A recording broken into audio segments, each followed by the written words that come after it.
Hey guys, Mike here, the Detroit Borg with an unboxing and first look at the new 13-inch MacBook Pro with Retina display. Now this joins the 15-inch version at the top end of Apple's MacBook lineup. So this includes a standard solid-state drive, a thinner and lighter design. It also eliminates the optical drive, and they've added the Retina display, which gives us 4 times the pixel density of the existing MacBook Pro. Now the base configuration starts off at $1699 and gets you a dual-core Core i5 2.5 GHz Ivy Bridge processor, a 128 gig SSD, 8 gigs of DDR3L RAM running at 1600 MHz. Also standard is an Intel HD Graphics 4000 integrated GPU. Now the standout feature, of course, is the Retina display with a resolution of 2560 by 1600, which is good for 227 ppi, which is even better than the 220 ppi on the 15-inch MacBook Pro. Now, cracking into the box, we get a very familiar experience here. So if we pop the lid, it reveals the MacBook Pro wrapped in a plastic envelope with a handy-dandy tab to help you lift it out of the box. And underneath that are the accessories, which includes our literature, Apple stickers, and an Apple-branded microfiber cleaning cloth for cleaning that glossy display. And we also get an extension cable for the power adapter. Now, the power adapter itself is also familiar territory here, which features the thinner MagSafe 2 connector. We also have the folding and removable wall plug, which allows you to connect the extension cable or fit international wall adapters if you need it. And when you're traveling, you can also wrap up the cable using the built-in wire management. Now onto the MacBook Pro wrapped in its plastic envelope. Just pull the tab, slide it out, and you're good to go. We also have a thin piece of paper protecting the screen during shipping. Now the new MacBook Pro is 20% thinner and nearly a pound lighter than the old MacBook Pro, and it definitely makes an impression when you handle it for the first time. Now on the left side we'll find our MagSafe 2 power connector, 2 Thunderbolt ports, a USB 3.0 port, and a headphone jack, which also includes audio input and an optical audio output with the right adapter. Now to the side of that are dual microphones. Now on the 15-inch model, these are hidden in the speaker grills, but on the 13-inch model, they're positioned on the side.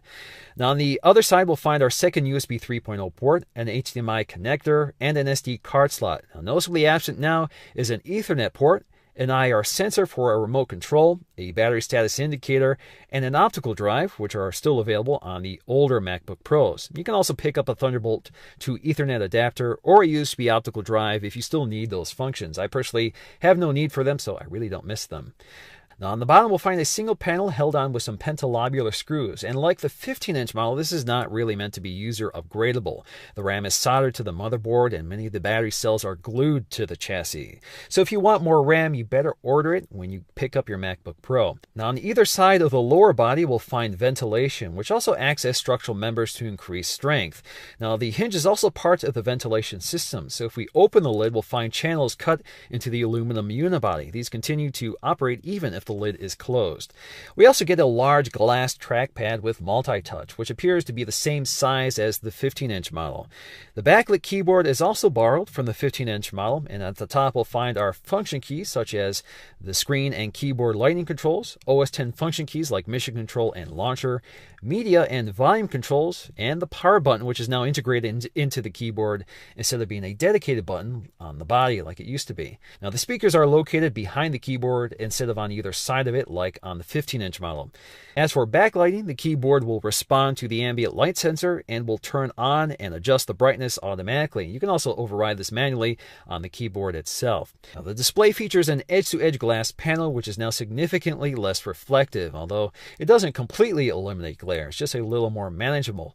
At the top center of the bezel is a FaceTime HD camera as well as an LED indicator and ambient light sensor. Now the bezel of the display is so small that they had to relocate the MacBook Pro's name to the back of the lower panel. This overall design change means the 13-inch MacBook Pro is now much more compact than the old model. The display itself is still as stunning on the 13-inch model as it is on the 15-inch model. Colors are much more accurate with deep contrast and excellent off-axis viewing. If we look closely at the icons on the screen, you can see just how clear and sharp the details are with no evidence of pixelation. This also means that text is much easier to read and you can see even more detail when editing and viewing photos. Now overall, I'm pretty impressed by the 13-inch model, but I'm a little disappointed by some of the specs. It doesn't have a dedicated GPU, it doesn't have an available quad-core processor, and it has a standard 128 gig SSD, which I think is a little too small. I recommend upgrading to the 256 gig SSD, which brings pricing up to $2,000, $300 shy of the much more powerful 15-inch model. But the 13-inch model is much more portable, more compact, and the base configuration is still $600 cheaper, so it's going to be a better option for a lot of people who really want that Retina display.